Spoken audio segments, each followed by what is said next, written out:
नमस्कार साथियों, स्वागत है आप सभी का लोकतंत्र की आवाज पर एक बार फिर से। साथियों, आज हमारे स्टूडियो में मौजूद हैं एक युवा क्रांतिकारी नेता कहें या समाज सेवी कहें, दूसरे शब्दों में यदि कहा जाए तो इनको गरीबों का मसीहा भी कहा जाता है। तो मैं परिचय कराना चाहूंगा आपका रणबीर सिंह जी से। रणबीर जी नमस्कार। नमस्कार जी, नमस्कार। सभी साथियों को, अभी देशवासियों को आप एक बार अपना नमस्कार करें और अपना परिचय जरूर दें। बहुत ही अच्छा लग रहा है कि आज आपने इस लायक मुझे समझा और ये लोकतंत्र की आवाज़ में मुझे आपने बुलाया है। और आवाज़ जो है लोकतंत्र की होनी चाहिए और इसके साथ साथ जो है जनता की भी होनी चाहिए, क्योंकि जनता सर्वोपरि होती है। और मैं सभी वार्ड ही नहीं, विधानसभा ही नहीं और दिल्ली ही नहीं, बल्कि पूरे देश के देशवासियों को नया साल का जो है मुबारकबाद और धन्यवाद देना चाहता हूं कि सभी लोग जो हैं स्वस्थ रहें, शिक्षित रहें, जागरूक रहें और अपने आप को इस कोरोना की जो महामारी नई नई रूपों में जो आ रही हैं उससे वो बच के रहें, लोगों को बचा के रहें, अपने विचारधारा को ठीक रखें। यही मेरी जो है लोगों से गुजारिश है। नमस्कार। रणबीर जी, सबसे पहले तो आप बताएं, क्योंकि ये मैं आपके मुंह से सुनना चाहूंगा और जनता को भी इस बात का पता चले कि आप रहते कहाँ हैं। बड़ा ही जो है ये गुदगुदाहट वाली एक आपने क्वेश्चन मेरे से पूछ लिया है। देखिए, 95 में जो है मैं दिल्ली आया था और बहुत सारा समय बीत जाने के बाद जो है एक समय ऐसा आया है कि जब अन्ना हजारे जी का जब मूवमेंट हुआ था उसके बाद विचारधारा में जो है परिवर्तन आया और कोई ऐसा घटना जो है मेरे साथ फर्स्ट लॉकडाउन में घटी और जो मैं तकरीबन जो है 2 साल से जो है इस वार्ड को छोड़ करके मुझे रैन बसेरा जो आज़ादपुर का है, जो सराय पीपल थला के साथ लग रहा है 4 नंबर, मैं वहीं पे रहता हूँ और वहाँ रह रहा हूँ 2 साल से और लोगों को सेवा दे रहा हूँ। और जिस तरीके से भी आप पूछना चाहें वो मैं बताना चाहूँगा, लेकिन मैं अभी फिलहाल वहीं रह रहा हूँ। समझ में आया दोस्तों कि एक ऐसे साथी हैं जो कि रैन बसेरे में रहते हैं पिछले 2 साल से और समाज की सेवा किस तरीके से कर रहे हैं। देखिए, आज एक अलग इंटरव्यू है, अलग हटकर के इंटरव्यू है ये। इस इंटरव्यू को आपसे निवेदन है कि अंत तक जरूर देखिएगा, आपको सच्चाई पता चलेगी और इनके दिल का दर्द आपको पता चलेगा कि ये रैन बसेरे में क्यों रह रहे हैं और वहां रह करके कर क्या रहे हैं और वहां जीवन अपना कैसे यापन करते हैं और जनता की सेवा किस प्रकार से कर रहे हैं। तो रणबीर जी, मैं पहले पूछना चाहूंगा, आप शादीशुदा हैं? देखिए, मैरिड मैं था, अब नहीं हूँ।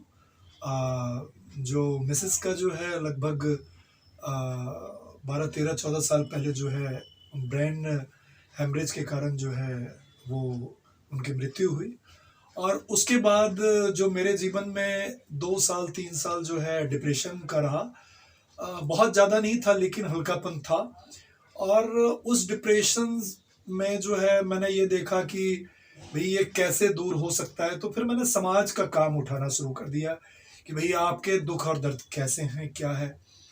और वह जो समय था वो बड़ा ही अजीबो गरीब था और मैंने जो है लोगों का जब समय काम ले करके जब बिताना शुरू किया तो उसमें ही जो है मेरा समय जो है पूरा दिन बीत जाता था और एक नया अनुभव मिलता था और मैंने लोगों का काम किया। उसके बाद मुझे महसूस नहीं हुआ कि मैं परिवार को दोबारा बसाऊं और ना ही अब मेरी कोई ऐसी है और ना ही मैं कभी भविष्य में करूँगा। तो कोई संतान थी आपके? नहीं नहीं, नहीं हुआ। ये भी एक विडंबना रही है, या जैसा भी आप ले लें। नहीं है, कोई बात नहीं है। परिवार के जो बच्चे हैं वो मेरे अपने बच्चे हैं, और जो समाज के बच्चे हैं वही मेरे अपने बच्चे हैं। सबको मैं अपना मानता हूँ, और वो भी मुझे अपना मानते हैं। आपको हकीकत बताऊं, मैं बहुत ही अपना मानते हैं, और मैं कह नहीं सकता कि मेरा परिवार नहीं है, मेरा सब परिवार यही है। अच्छा, रैन बसेरे में आप रह करके हाँ जी। काफी दिक्कतों का सामना आपको करना पड़ता होगा वहां पर, और किस तरीके से आप समाज की सेवा कर पा रहे हैं वहां रैन बसेरे में? जो लोग हैं वहां अक्सर देखा जाता है कि वहां जो रहने वाले लोग हैं कुछ नशा पत्ता करने वाले होते हैं, कुछ गलत एलिमेंट्स या गलत हरकतें करने वाले होते हैं।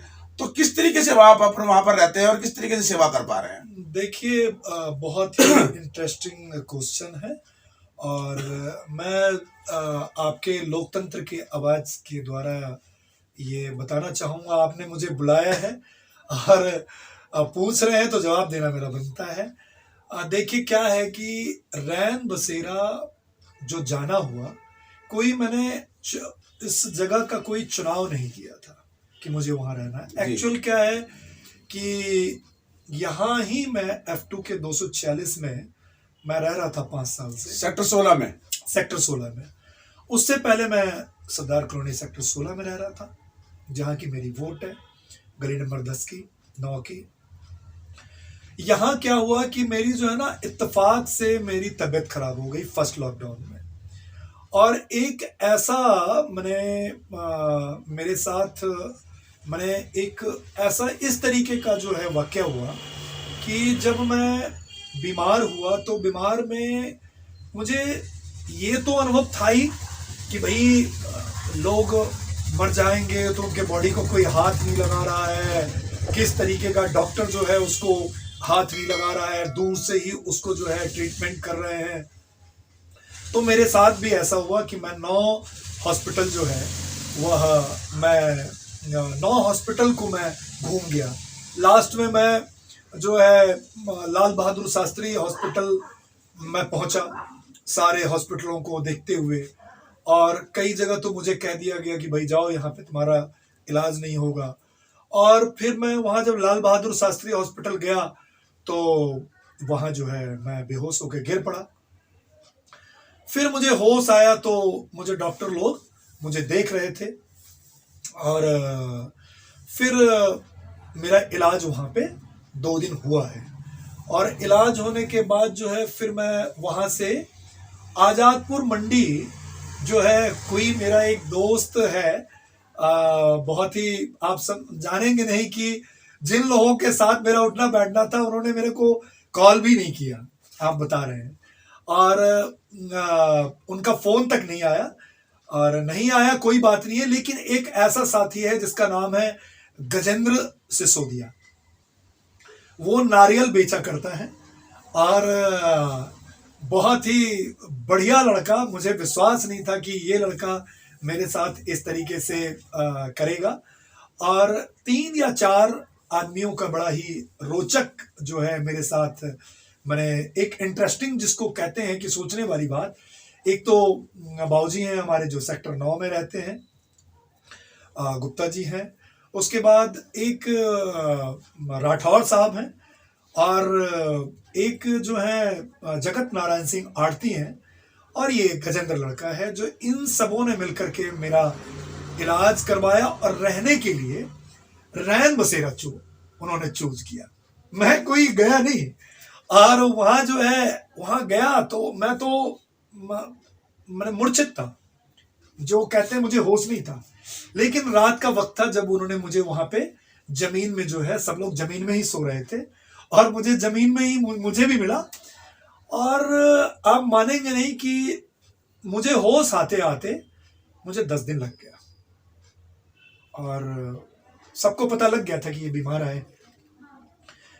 और वहीं पे जो है मैंने कुछ लोगों ने जो मेरे पास खाना आता था, जो मेरे पास फ्रूट आती थी, जो जगत नारायण बाबू जो देख करके मुझे भिजवाते थे कि चलो भाई लड़का बीमार है, सोशल वर्क करता है, तो मैं मेरे से तो खाई जाती ना, तो मैं लोगों में बांट देता था। तो वो एक लोकप्रिय होने लग गया कि भाई ये एक ऐसा आदमी है कि खुद तो खाता नहीं है, बीमार होने के बाद भी लोगों में बांट देता है। अच्छा, मुझे कोरोना हुआ नहीं था, क्योंकि मैंने अंबेडकर में जब इलाज करवाया था तो उसमें लिख दिया था उन्होंने कि आई सस्पेक्ट्स ऑफ कोरोना, इस तरीके का वो वर्ड उसमें लिखा हुआ था। तो इससे मैं उबरा, और उबरने के बाद जब मेरे अंदर चेतना एक आई कि एक वसीम नाम का एक लड़का रहता, वहां पे लगभग नीचे जो जमीन पे जो लेटते थे उनकी संख्या 90 थी वहां पे, उसमें मैं भी था। और बाद में अब वहां पे 60 बेड जो है दिल्ली सरकार की तरफ से जब हम लोगों ने प्रयास किया तो बेड आई, वहां पे लोहे के बेड आए। और अब तो खैर वहां पे बात जो है बदल गई है, 2 साल हो गए हैं। और यानी विभिन्न प्रकार की एक अनुभूति वहां पे हुई। लोग नशा कर रहे थे, कई लोग कई चीजों से ग्रसित थे, कई मैंने बदमाश टाइप के उनकी थी अंदर से कि मैं कुछ ऐसा करूं कुछ वैसा करूं, इस टाइप के लोग वहां पे थे। लेकिन वहां पे जो है एक वसीम नाम का लड़का है जो कि उसके पैर जो है ना मुड़े हुए हैं, हाथ वाथ मुड़े हुए हैं, और वो डेली 5 बजे सुबह उठता है जी। और 5 बजे उठता है, उठने के बाद जो है ना वो जो है अपने भगवान को नाम लेता है, वो जिस उससे है, और लेने के बाद जो है ठीक वो 6 बजे तैयार हो जाता है टिच होकर के, और अपना जिस तरीके से भी उससे चला जाता है वो जाता है नित्य दिन काम पे। तो एक दिन मैं उसको देखा कि मैंने कहा कि ये लड़का जब तैयार होके जा रहा है तो मैं क्यों नहीं तैयार हो सकता। फिर वहां से भी मुझे एक सीखने को मिला, और आज 2 साल हो गए हैं वहां पे, और तरह तरह के प्रयोग किए आज।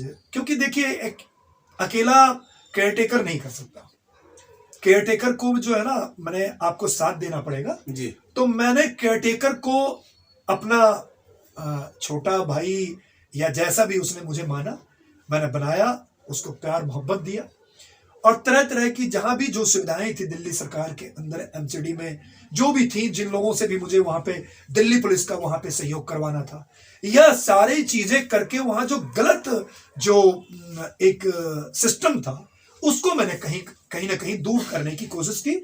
लगभग वहां पे 55-60% सुधार है वहां पे ना। तो वहां पे बाहर जो कई बार गुंडे तत्व के लोग आके जुआ खेलने लग जाते थे वो हमने बंद करवाया। शराब का जो माहौल था वह वहां पे लगभग जो है मैंने कोशिश करने के बाद अब मैंने उनमें जो है एक चेंजेस आए। खाना दिल्ली सरकार ने जो है वहां पे पहले बनता था, अब खाना वहां पे जो है इस्कॉन वालों की तरफ से आने लग गया है। बहुत बढ़िया रोटी आने लग गई, बहुत बढ़िया चावल आने लग गया है, बहुत बढ़िया 2 प्रकार की दालें आने लग गई है। तो वो सारी चीजें जो है उनको कहीं ना कहीं लगा कि एक फीलिंग हुई कि इनके आने से कुछ ऐसा हुआ। लेकिन वो तो दिल्ली सरकार ने भी किया और हमने लिख लिख के भी दिया। दवाई का प्रोग्राम जो पहले से चल रहा था उनमें हमने अवेयरनेस का प्रोग्राम चलवाया, जैसे भी हमने जो है कुछ दिन पहले जो है वैक्सीनेशन का वहां करवाया है। और कई लोगों को रात में दिक्कतें आई तो हमने अपने बाइक पे उठा करके हमने जो है हॉस्पिटल भी उनको छोड़ा और देखा भी, बहुत सारी चीजें इस तरह की उनसे बातें चल रही है। 2 लड़के स्टूडेंट भी जो है पढ़ने के लिए आए, दिल्ली पुलिस की तैयारी किया एक लड़के ने, एक लड़का अभी जो है वो शायद सीबीएसई वगैरह का तैयारी कर रहा है बकायदा। तो उनको हमने प्रभावित, उसने आके पूछा कि क्या मैं यहाँ रह सकता हूँ, तो मैंने कहा क्या पढ़ोगे क्या। हाँ, तो हमने उसको पास में ही अपना बेड लगवाया कि तुम हमारे पास में आओ ताकि तुम्हें कोई डिस्टर्ब ना करे। तो इस तरीके का माहौल वहां पे जो है, और पहले जिस तरीके का कुछ लड़ाई वड़ाई भी हो जाती थी अब वो चीजें नहीं है, क्योंकि मैंने उनको बहुत सारी चीजें समझाने का काम किया है। यानी कि जो एक गरीब तबके में के लोग होते हैं, युवा होते हैं, वो उनको काफी सुधारा आपने, ऐसा मान सकते हैं। उनको जागृत किया, एक अच्छा और साफ सुथरा जीवन जीने के लिए आपने उनको प्रेरित किया। हाँ जी। मैं आपसे फिर कहना चाहूंगा कि लोग बाग पैसे की तरफ भागते हैं, पैसा तो जरूरी है ही इस अर्थ के युग में। लेकिन मैंने उनसे एक बात और भी कही, बहुत सारी धार्मिक बात भी उनसे मैंने कहा कि तुम ये याद करो कि तुलसीदास जी ने एक रामचरितमानस की रचना करी, और आज आप उस रामचरितमानस को आप पढ़ते हैं और प्रत्येक घर के अंदर जो है बड़ा ही एक ऐसे काव्य को माना जाता है, जिससे कि घर के अंदर शांतिमय जीवन और बहुत तरह की वृद्धि जो है होती है। लेकिन मैंने उनसे ये कहा कि आप ये भी तो याद करो कि तुलसीदास जी कहां सोते थे। भाई रचना करने से पहले वो सोते कहां थे, नहाते कहां थे। तो जब वो उस जगह पे सो करके, उस जगह पे रह के, और वह इतनी बड़ी रामचरितमानस की जब वो मैंने उल्लेख रामचरितमानस का जो है इतना बढ़िया वो गुणगान कर सकते हैं, तो मैंने कहा कि सरकार तो तुम्हें सब कुछ फ्री दे रही है, तो तुम अपने जीवन को इस तरीके से कैसे खराब कर सकते हो। भाई जीवन मानव जीवन है इसको। तो उन्होंने मेरे बातों को देखा और एक बारी नहीं, बहुत सारी उनको जो है मैंने जैसे 15 अगस्त है, कुछ है, तो मैं कई सारी चीजें मुझे कई बार मिल जाती हैं। कई लोग दे देते हैं कि भाई रणबीर तुम लो अपना जीवन चलाओ। तो मैंने उनसे कहा कि ठीक है भाई तुम मुझे दो, और मैंने क्या किया, उनको दे दिया भाई तुम अपना चलाओ। तो एक धारा जो है प्रवाह हुई उनके अंदर कि भाई कुछ भी है ऐसा करते हैं, हमारे लिए कर रहे हैं, तो चलो इनकी भी बातों को माना जाए। तो बहुत सारी चीजें चेंजेस हो रही है, आशा है कि और भी चीजें चेंज होगी। बहुत अच्छा। अच्छा, आप अन्ना हजारे के आंदोलन से जुड़े हुए हैं, और क्योंकि आपका जो मैंने पुस्तक देखी आपकी, और जनता को दिखाना जरूर चाहेंगे हम आपके माध्यम से कि आपने एक पुस्तक जो है बनाई है, और आपने आम आदमी पार्टी के अंदर अन्ना हजारे के आंदोलन के बाद आपने आम आदमी पार्टी का दामन थामा, और उनका जैसे आपने बताया कि दिल्ली सरकार ने काफ़ी सुविधाएं प्रदान की आपके माध्यम से, और तो उस पे पार्टी में क्या आप किसी पद पर भी रहे हैं, आसीन रहे हैं, या अभी हैं? बहुत अच्छी बात है। सबसे पहली बात तो कि ये एक किताब है, और जिसको मैं थोड़ा ऊपर दिखाइए आप। वंदे मातरम के नाम से मैं कहीं भी, नेशन इज अ फर्स्ट, और नेशन जो है वह मेरे लिए सबसे बड़ा है और हम लोग सबसे छोटे हैं। ये इसमें मैंने लिखा हूं कि मैं हूं आम आदमी, मेरा परिचय मेरी पहचान, देश की नई सोच नई क्रांति के जन्मदाता। और इस तरीके से इसके अंदर बहुत सारी चीजें जो है ये किताब में, जैसे मैंने संविधान के अंदर भी जो है इसमें सारी चीजें लिखी हुई है। तो मैं आपसे बताना चाहूंगा कि ये 4 अप्रैल 2011 की बात है, जब अन्ना जी ने सभी जितने भी हमारे बहुत ही अच्छे साथी अरविंद जी के साथ जो आए, और उन्होंने तमाम देश के क्रांतिकारी साथी यहाँ पे आकर के अन्ना आंदोलन के रूप में एक जन्म दिया नई सोच को। वहां पे मैं 5 अप्रैल 2011 को पहुंचा था।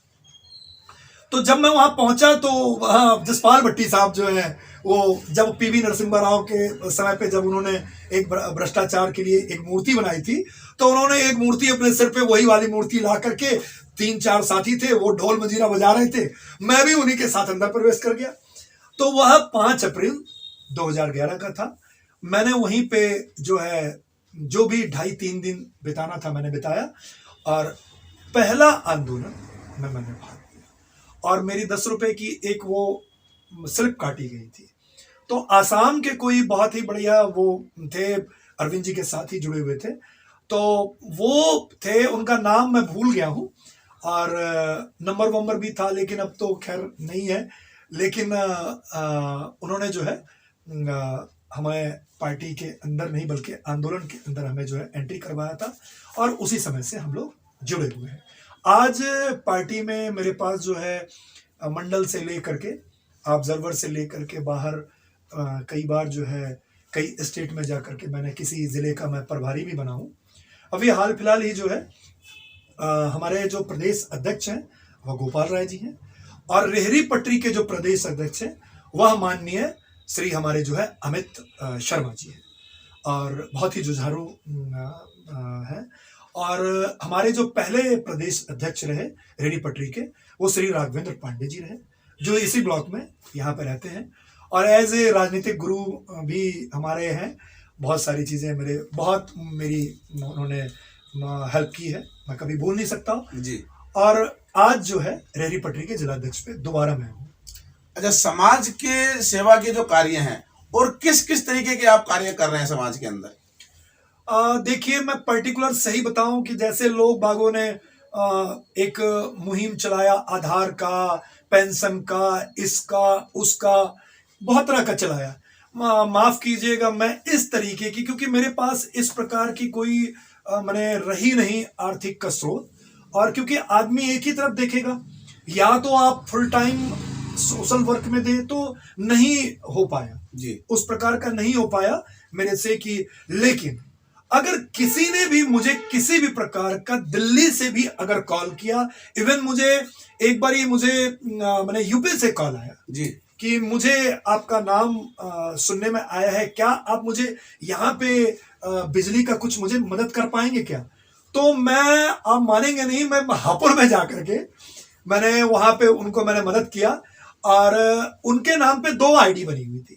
अच्छा। हाँ, और 2 आईडी बनी हुई थी। फिर मैंने वहां के डीएम से मुलाकात किया, वहां के बिजली विद्युत विभाग में जो वहां के लोग थे, रितु वर्मा जी करके थी वो, उनसे मैंने जो है बात किया। मैंने कहा आप देखिए, मुझे 5 बारी 6 बारी जाना पड़ा। और उन्होंने कहा कि आप यहाँ पे कैसे? मैंने कहा जी मैं आ गया, समाज ने बुलाया, मैं आ गया। वहां जाकर के फिर उनका मैंने वो आईडी कैंसिल करवाया। फिर उनके सारे सिस्टम जो नए नए बिल जुड़ करके आ रहे थे वो मैंने खत्म करवाया। तो इस प्रकार से एडमिशन हो, पेंशन हो, चाहे किसी भी प्रकार का समाज में और भी सेंट्रल गवर्नमेंट का काम हो, कोई एमसीडी का हो, मैं बेधड़क जाता हूं, उनसे विनती करता हूं, और मेरे स्वभाव को देख करके वो मेरा काम कर देते हैं। और मुझे कहीं भी मना नहीं होता है, ये प्रभु की दया है। रेडी पटरी वालों में खोखे वाले जो लोग हैं, जो बेचारे जो अपना गुजारा करते हैं, हाँ जी। उसमें भी आप काफी प्रचलित माने जाते हैं। तो किस प्रकार से उनकी सेवा करते हैं आप? देखिए, रेहड़ी पटरी वालों का ये है कि सर, मैं बहुत ही धन्यवाद करना चाहता हूँ अरविंद जी का, और गोपाल राय जी का, अमित शर्मा जी का, तमाम कार्यकर्ताओं का, चाहे वो वार्ड 24 के हों। सबने मेरा ध्यान रखा है। मैं किसी के विरुद्ध मैं बोलने के लायक नहीं हूँ, क्योंकि सब मेरे भाई हैं। और विपक्ष के भी लोग जो हैं मुझे प्यार करते हैं। मैं ये मुझे एडवांटेज, मैंने भगवान की एक कृपा मान लीजिए या है, विपक्ष में भी जो लोग हैं, क्योंकि मैं कभी भी भेदभाव नहीं रखता अपने आप में। और रेहड़ी पटरी वाले तो मेरे जीवन की जो है ना, एक बिल्कुल ही समझ लीजिए कि एक मेरी, मैंने उस भाषा में कह लीजिए कि मेरी लाइफ लाइन है। और मैं जीवन में जिस प्रकार से मैं कष्ट अपने आप को मैं महसूस करता हूँ, तो एक आदमी जो रोड पे रहता है, जो रात दिन जो रेहड़ी पटरी का काम कर रहा है, तो वो अपने बच्चों को नहीं देख पाता है। और सरकार की, मैंने भारत की एक अधोगति लगा लीजिए, या एक जो है ना, मैंने ऐसा लगा लीजिए कि जिस पैरों के दम पे जिस निचले वर्ग के जो मेहनतकार आदमी है जी। उनके दम पे जो सत्ता की शीर्ष पे चढ़ करके और जो मुकुट प्राप्त कर लेते हैं, वह मुकुट नीचे की तरफ जो है वह नहीं देखता है। ये बड़ी विडंबना है। तो मैंने अपने आप को, आज भी जब रैन बसेरे में आप कभी भी आइए, स्वागत है, तो वो लोग सब बेड पे सोते हैं और मैं जमीन में सोता हूँ। अच्छा। हाँ, मैं जमीन में सोता हूँ। मैंने अपने आप को जमीन में सब दिन रखना है, क्योंकि मुझे कुछ शक्त की जो है हवा जो है मुझे मिली है, और मुझे एक मजबूती मिली है। तो मैं ये देखना चाह रहा हूँ, मुझे कोई अवार्ड नहीं चाहिए इसके बदले। मैं एक एक्सपेरिमेंट है, ये एक अनुभव है कि मैं कुछ करके दूं समाज को। तो मैं यही वहां पे देख रहा हूं कि रेहड़ी पटरी वाले, जिनको बेचारों को मैंने एक अपनी अधिकार नहीं मिली है, वह दिल्ली सरकार ने, मैंने जो सुप्रीम कोर्ट ने जो ऑर्डर दिया था कि आप सर्वे करवाइए, आप जो है इनकी एक मैंने भूमिका तय कीजिए कि इनको आप कहाँ पे बिठाएंगे, इनको कोई परेशान ना करे।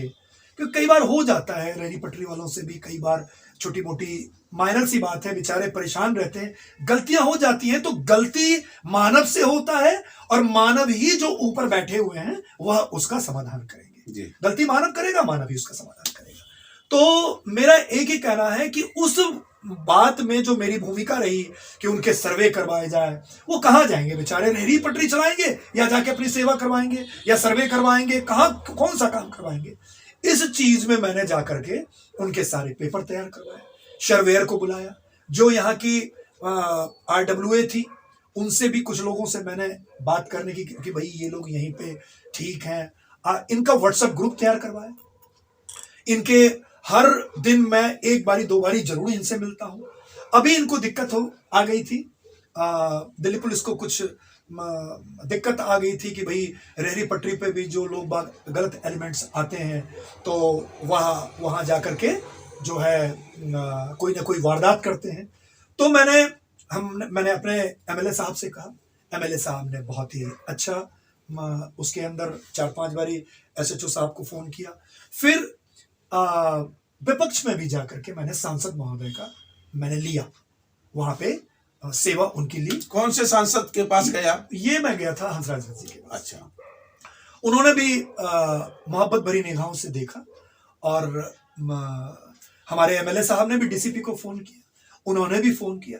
सबके समागम से, सबके सहयोग से यह रेहड़ी पटरी वाले व्यवस्थित हुए। बाद में थोड़ी सी दिक्कत आई कि भाई ये नॉनवेज वाले जो हैं वह जो है कहने का मतलब कि इनके पास गलत आता है। तो फिर इन लोगों को हर मंगलवार को एक इनकी मीटिंग लेता हूँ, और बाकायदा उनके सभी लोगों का मेरे पास फुटेज है, फोटो है, और इन लोगों को बुला करके बात करता हूँ कि आप लोग अपने सीमित साधन में जो है आप 10 ही बजे लगाइए, 10 बजे के बाद मत लगाइए, क्योंकि 10 बजे के बाद हो सकता है कि कोई ऐसा एलिमेंट्स आ जाए गलत, वो कहीं और करके आए, आप फंसे। तो SHO साहब ने भी हमारी जो है बहुत ही मदद करी है, MLA साहब ने बड़ी मदद करी है, मैं और बहुत ही अच्छे प्यार भरी नजरों से देखते हैं, सबका साथ है इसमें, किसी कोई बात नहीं। अच्छा, राजनीति को लेकर के जो है आपकी क्या प्रतिक्रिया है, और क्या अब जो निगम के चुनाव आ रहे हैं, क्योंकि आप एक राजनीतिक पार्टी से, आम आदमी पार्टी इस वक्त बड़ी पार्टी बन करके देश भर के अंदर आ रही है, और दिल्ली के अंदर तो लगातार तीसरी बार इनकी सरकार है, तो इस बार निगम के चुनाव में कोई तैयारी है आपकी? देखिए, जो एक सैनिक होता है, सैनिक हमेशा, जैसे कि हमारे हिंदुस्तान के बॉर्डर पे, सरहद पे जिस प्रकार से हमेशा सैनिक लड़ने के मूड में होता है, हमेशा कि पार्टी किस समय अपने कार्यकर्ताओं को ऑर्डर देगी कि तुम लड़ो, उसी प्रकार से देश किस टाइम उसे ऑर्डर दे देगी कि अपने दुश्मन से तुम लड़ो। तो जैसे सेना लड़ने के लिए तैयार होती है, वैसे ये कार्यकर्ता भी लड़ने के लिए तैयार रहता है। ऐसे मेरी अपनी सोच है, मेरी अपनी सोच है। रही बात कि बहुत दिन हमने स्कूल के अंदर शिक्षा ग्रहण करने का काम किया है, अब ऐसा लगता है कि मेरे मन में कि अब समाज को वह सारी चीजें दी जाए कि जो मैंने गोवा में जाकर के सीखा, जो मैंने राजस्थान में जाके भीलवाड़ा में सीखा, जो मैंने पंजाब में जाकर के जो आपका जो है बड़ा ही इंटरेस्टिंग वो जगह है जालंधर और फगवाड़े, यहाँ जो जाकर के मैंने, लुधियाना में जाकर जो मैंने काम किया, उसके बाद मैंने गुजरात में गिर सोमनाथ में जाकर के अभी मैंने 378 गांव का जो है मैं प्रभारी बन के वहां पे, पार्टी ने 15 दिन का दिया था मुझे, और मैं वहां पे 18 दिन 3 दिन एक्सेस लेकर के मैंने वहां पे काम किया। पार्टी ने इसके लिए मुझे बड़ा ही सम्मान रूप से मुझे देखा कि भाई इसने जो है हिम्मत, क्योंकि सब लोग चले आए थे, मैंने 3 दिन, क्योंकि मेरा काम पूरा नहीं हुआ था, मैंने कहा मैं अपना पूरा काम पर गया। तो एक जो मैंने बाहर अनुभव किया, जल पे किया, पानी पे किया, नहर पे किया, खेतों पे किया, समाज पे किया, क्योंकि आपके देश में तो तरह तरह की भाषा है, विभिन्न प्रकार की भाषाएं हैं, विभिन्न प्रकार के धर्म हैं, विभिन्न प्रकार की सोच है, तो क्यों नहीं उन सारे सोचों का, सौराष्ट्र जो गुजरात के अंदर है उसकी एक अपनी भाव है। मैंने वहां जाकर के देखा कि सौराष्ट्र में जो है बाहर लोग मैंने करोड़ों करोड़ रुपए का सामान रोड पे छोड़े हुए हैं, और चाबी खुली हुई है, और कोई उसको चोर टच करने वाला नहीं है। तो ये सारी चीजें जब तक आप अपने समाज को नहीं बताएंगे, अपने लोगों को नहीं बताएंगे, मान लिया कि कोई आदमी गलत एलिमेंट्स काम कर रहा है, तो उससे भी मैं समझता हूं कि उसको पनिशमेंट देने से पहले उससे बात किया जाए। आप जब तक कन्विंसिंग पावर उनके साथ नहीं लाएंगे, बात नहीं करेंगे, तब तक शायद उसमें उसको भरोसा होना चाहिए कि मैं, कोई मेरे पास एक ऐसा आया है, मान लिया कि अभी जो रेहड़ी पटरी वाले और दिल्ली पुलिस के बीच में जो मैं एक आया, तो उनको लगा कि एक मेरे बीच में आया है मुझसे बात करने के लिए, एक दूसरे को मेंटेन करके रख रखा है कि नहीं भाई ये भी ठीक रहेंगे, आप भी ठीक रहिए, जो एक चलेगा आपस में, तो व्यवस्था ठीक रहेगी। तो वही कहने का मतलब है कि मैंने जो बहुत सारी चीजें बाहर से मैं सीख करके आया हूं, वो मैं इस समाज को नए एक्सपेरिमेंट के रूप में, देखिए अरविंद जी तो नो डाउट कर ही रहे हैं, मनीष जी शिक्षा पे कर ही रहे हैं, सत्येंद्र जी जो है स्वास्थ्य पे कर ही रहे हैं, जी। गोपाल राय जी कर ही रहे हैं, तमाम विधायक जो हैं वो भी कर ही रहे हैं। लेकिन हमें जो बाहर मिला, एक नया मिला, क्या मुझे एक अवसर मिलेगा समाज में नया एक एक्सपेरिमेंट करने का? तो ये चीज है कि मैं अपने आप से लड़ रहा हूं। मुझे बहुत लोग यहाँ पे टिकट मांग रहे हैं, मुझे उन लोगों से कोई भी एलर्जी नहीं है और ना ही कभी होगी, सब अपने भाई हैं। मैं अपने आप से लड़ रहा हूं कि उठो रणबीर जागो, ठीक है, तुम भी कुछ करके दिखाओ। तो ऐसा कुछ है मन में, और पार्टी अगर चाहेगी, पार्टी सर्वोपरि है, तो देखते हैं क्या होता है। तो यानी कि आप आम आदमी पार्टी से वार्ड 24 में, हाँ जी, टिकट की दावेदारी में कहीं ना कहीं तो लाइन में हैं।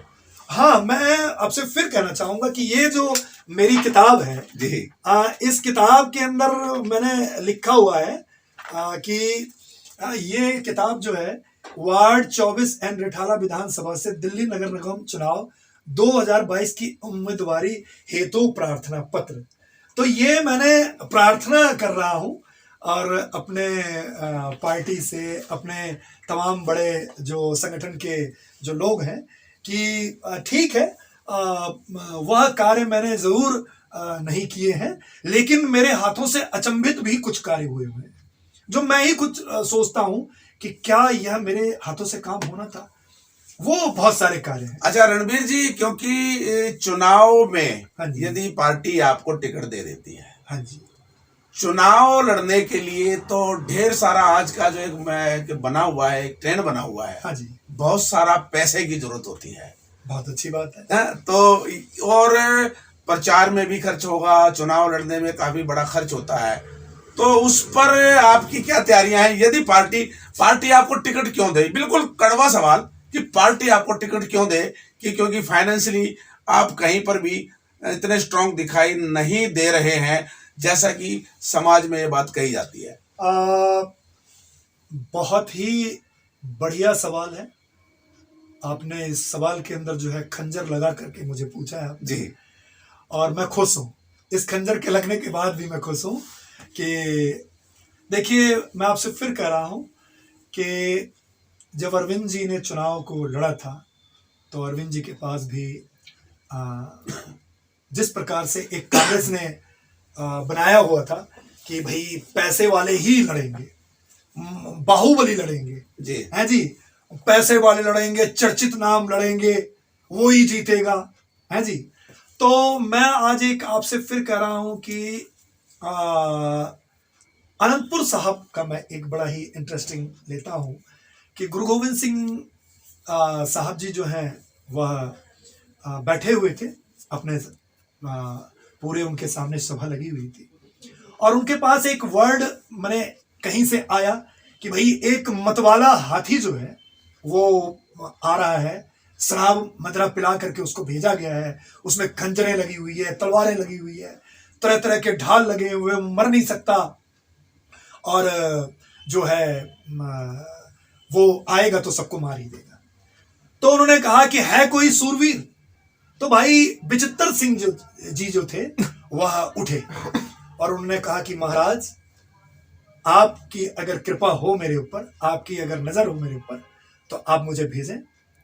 और उन्होंने वहीं से आशीर्वाद दिया और वो गए और उन्होंने अपने घोड़े से उस हाथी को नागनी मारा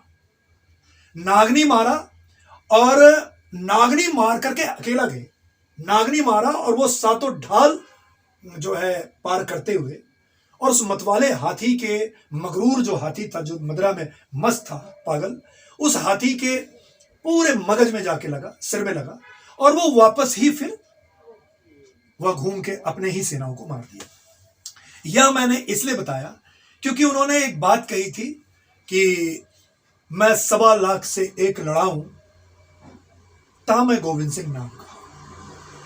तो पहले बात तो मेरे अंदर हौसला है, भगवान का दिया हुआ। और मैं यहाँ पे लगभग 20 वर्षों से ज्यादा से यहाँ रह रहा हूं। समाज मुझे छुए अनछुए रूप में कहीं ना कहीं मुझे जानती है, और समाज को यह भी पता है कि वाकई ही इसके पास पैसे नहीं है, इसके पास नहीं है पैसा। इसीलिए मैंने ये सवाल, हाँ, मैं एक्सेप्ट करूंगा, इस चीज को स्वीकार करूंगा, बिल्कुल इसको स्वीकार करूंगा मैं, बिल्कुल। लेकिन समाज ने जब मुझे काम दिया करने के लिए, एक हमारी बहन है नीति जैन है, उसके बच्चे जो हैं 4 महीने से स्कूल के अंदर धक्के खा रही थी। उसका कुछ दूसरे स्टेट की कहानी थी, उनके आपस में डाइवोर्स का कुछ मैटर था, और मैंने 4 महीने लग करके उनके साथ मैंने वो एडमिशन करवाने का काम किया। तो परमात्मा ने हौसला दिया, और मेरे जो ये थी कि क्यों नहीं होगा ये काम, और यह काम हुआ। तो इस प्रकार के ऐसे ऐसे काम हुए। अब रही बात पैसों की, समाज कह रही है, समाज की तरफ से कॉल आ रहा है, मैं आपसे फिर कह रहा हूं कि मेरा मन ऐसा नहीं था। समाज ने कहा कि बहुत हो गया, अब तू टिकट मांग। तब जाकर के तमाम ऐसे लोग हैं, बुद्धिजीवी लोग, उनका नाम मैं नहीं बोलूंगा, क्योंकि और लोग भी आते जाते रहे होंगे, क्या पता वो, क्योंकि राजनीति एक राजनैतिक है जिसमें नैतिकता होती है, एक राजनीतिक होता है जिसमें काट छाट होता है। वो मैं काट छाट वाला नहीं हूं, मैं हूं नैतिकता। नैतिकता जो सब परिवार मेरा अपना हो, सभी पक्ष विपक्ष के भी लोग भी अपने हों, क्योंकि हार जीत के बाद तो वो आदमी जो है ना, उसके लिए भी काम करना पड़ता है। आप कैसे कर सकते हैं सब, पूरे वार्ड, पूरे विधानसभा, पूरे देश के लिए, जहां भी जो आदमी जीतेगा वो तो सबके लिए करेगा ना जी। तो उन्हीं में से विपक्ष के लोगों ने भी, मुझे अचंभित हूं मैं इस बात के लिए, और मैं गॉड से ये कह रहा हूं कि आपने मुझे इस लायक बनाया है कि विपक्ष के लोग कह रहे हैं कि तुम लेकर के आओ, मैं अपना ऑफिस बदल दूंगा। ये मेरे लिए एडवांटेज है, आपसे बता रहा हूं। तो मैं वहां नहीं समझता कि मुझे पैसे की जरूरत पड़ेगी, और मैं गुदगुदाहट इस बात के लिए कि है तो ठीक है, बड़े अच्छे। और मैं आपसे फिर बता रहा हूं कि वाकई मैं इस चीज को स्वीकार करूंगा कि मेरे पास, लेकिन हाँ, मेरी पैतृक अपनी संपत्ति है। गांव में मैं बिहार से हूं, और बिहार के खगड़िया, मानसी, चुप्ती, बख्तियारपुर से हूं। मेरे फादर चीफ टीटीआई रेलवे में थे, मेरे पापा काफ़ी क्लास 1 ऑफिसर थे, और मेरी भी जो भी पैतृक संपत्ति है, मैंने, पैसे की तो जरूरत है, मैंने अभी आपसे कहा कि पैसे का तो रोल है, मैंने उसको कहीं ना कहीं सेल पे लगा दिया है। लगभग जो है वह 50 लाख के आसपास जो है। तो जो भी मुझे वहाँ से प्राप्ति होगा मैं उसको खर्च करूँगा, ऐसी बात नहीं है कि नहीं है। लेकिन वह सारी चीज़ें जो है उस पर है कि पार्टी सर्वोपरि है, वो क्या सोचती है, जो भी सोचेगी अच्छा सोचेगी। अगर यदि पार्टी ने किसी वजह से, पार्टी ने यदि टिकट नहीं दिया, तो उस स्थिति में तो आपका क्या मानना है? आप क्या फिर भी चुनाव लड़ेंगे या नहीं लड़ेंगे? उस पर क्या कहना है आपका? देखिए, मैं आपसे फिर कह रहा हूं कि बगावती आदत मेरे अंदर है नहीं। मैंने आज तक विद्रोह नहीं किया है, और समाज जो है ना, सर्वोपरि है। समाज ही आपको वोट देती है, आपको पार्टी वोट नहीं देती है जी। लेकिन पार्टी का कैडरर वोट जरूर होता है, ये तो एक्सेप्टेबल है। तो वहां पे समाज का क्या रोल होता है, ये विचारणीय है, विमर्शनीय है। समाज का क्या रोल होता है, मैं विद्रोह नहीं करूंगा। समाज का क्या रोल होता है, समाज मुझे क्या कहती है, क्योंकि आप समाज के बीच रहते हो तो आपको समाज की भी बातें माननी पड़ेगी। पार्टी सर्वोपरि है। मैं अपने माँ के घर में बैठा हुआ हूँ, माँ बहुत ही अच्छा रिस्पेक्ट दे रही है, और माँ तो माँ ही होती है, ये चीज़ है जी। और विद्रोह के अवस्था में नहीं रहता हूँ मैं। हाँ, मेरी आवाज़ जो है क्रांतिकारी है। आवाज़ के साथ मैंने वो जो मैं काम करता हूँ वो एकदम युद्ध की तरह मैं करता हूँ, मेरी जो आदत है। और कभी भी विधायक जी ने भी अगर मुझे 2 बजे रात को भी कोई आज तक काम सौंपा है तो मैंने वो काम को पहले किया है, बाद में मैंने किसी और ध्यान दिया है। ये रही। तो देखा साथियों आपने, एक क्रांतिकारी विचार सच्चाई के साथ रणवीर जी ने कैमरे के सामने, क्योंकि जो सच्चाई है वो आंखों में छलकती है, शब्दों में छलकती है। सच्चाई के साथ अपनी बात को रखा और जो बात सच्चाई है उसको एक्सेप्ट भी किया, और किस तरीके से समाज की सेवा में लगे हुए हैं आप बातों से समझ गए होंगे। बाकी निर्णय जनता का होता है और जो है हमारी शुभकामनाएं रणवीर जी के साथ हैं कि जो है सच कहा है किसी ने कि पंखों से कुछ नहीं होता, हौसलों में उड़ान, हौसलों में उड़ान होनी चाहिए। तो इनके हौसलों में उड़ान है और बहुत बहुत शुभकामनाएं हैं। मैं एक इस पे छोटा सा जी, पिछले चुनाव में जब एमसीडी के चुनाव हो रही थी तो मैंने कहा कि भाई चलो ठीक है, एक कभी कभी ना जो मन में आता है मैं लिखता रहता हूं। तो मैंने जो है लिखा कि मेरी इच्छा नहीं है प्रबल होने की। जो है ज्यादा शब्द नहीं लिख पाया क्योंकि लगा रहता हूं कि मेरी इच्छा नहीं है प्रबल होने की, मेरी इच्छा है इस देश पे मर मिट जाने की। बहुत बढ़िया। और एक तो शारीरिक रूप से मरना होता है, एक मन को भी मारना होता है ताकि आप अपने अंदर सोच को नया लेके आए। तो उसी रूप में मैंने लिखा और ये लगभग जो है 1.5 से 2 महीने में 3 महीने में जाके पूरा हुआ कि मेरी इच्छा नहीं है प्रबल होने की, मेरी इच्छा है इस देश पे मर मिट जाने की। कि मेरे मन में भी चंचलता आती है। चंचलता किस लिए आती है कि भाई मैं भी अपने अच्छे घर में रहूं, परिवार के साथ रहूं, लेकिन मेरे मन में भी चंचलता आती है। पर गली गांव नुक्कड़ चौराहे, समाज, देश, विश्व की जो दिक्कतें हैं देखकर चंचलता मेरी बुझ सी जाती है। फिर घटित घटनाओं में घोर घना बादल जंगल सी छाओं में घटनाएं ऐसे घटती है, लोग आते हैं मेरे पास कि आप ये मेरा काम कर दो। मेरे पास वो साधन नहीं है और मेरे सामने जो है जंगल जैसे अंधेरा कुप दिखाई देता है। और उसी समय एक ऐसा कोई ना कोई आता है कि हाथ पकड़ के कहता है कि फिर से मन में चंचलता जाग जाती है। चंचलता अब इसलिए जगती है कि उसका काम करना है, उसका काम निपटाना है। और मेरी इच्छा नहीं है प्रबल होने की, मेरी इच्छा है देश पे मर मिट जाने की। तो इस तरीके से बहुत सारी शब्दें जो है वो आती हैं और मैं लोगों का काम कर पाता हूं।